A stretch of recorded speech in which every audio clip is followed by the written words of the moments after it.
You've noticed it, haven't you? The greatest leaders, the strongest men, the rarest minds of history, they vanish. They retreat into silence. Not because they are weak, not because they are broken, but because they understand something the ordinary person never will. That silence is not emptiness. Silence is fire. It is the crucible where the will is forged. While the masses drown in constant noise, distraction, and chatter, the leader disappears, not to escape life, but to dominate it. And this is the mystery most never see. Leadership is not born in the spotlight, it is sharpened in the shadows of solitude. The one who dares to withdraw, to sit in the silence where no applause can be heard and no praise can be felt, is the one who returns unshakable.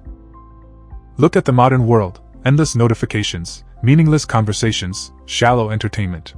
Noise is everywhere. And noise has one purpose, to drown out your inner voice. Most men don't even realize it. They live in constant reaction, their minds pulled by the loudest sound, their hearts dragged by the nearest distraction. But the leader? He chooses differently.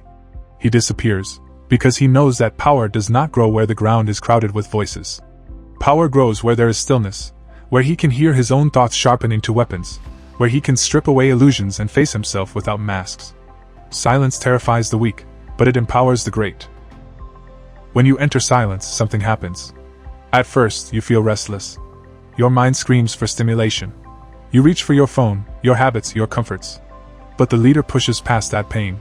He sits with the silence until it bends him, until it teaches him. In silence, your desires rise to the surface. Your fears confront you. Your doubts grow loud.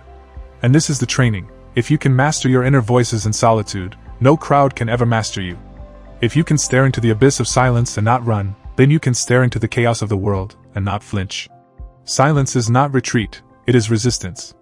Every hour a leader spends in silence is an hour sharpening his will against the softening decay of comfort. This is why monks, warriors, and kings all valued solitude, because silence makes the mind a fortress. Here's the secret most people miss. The leader does not stay hidden forever. He vanishes to transform, and then he returns. And when he does, he carries with him a presence others cannot explain. People feel it in his voice, in his eyes, in his steady movements. His will has weight. Why? Because silence has burned away the unnecessary. He no longer needs approval. He no longer needs distraction. He has trained his will to stand alone, and so when he stands among others, his authority is unquestionable. Think of the generals who sat alone before battle. The prophets who went into the desert before returning with fire. The philosophers who disappeared into caves only to emerge with wisdom that outlived empires. They disappeared, yes, but they returned with a force greater than armies, the unbreakable will to lead.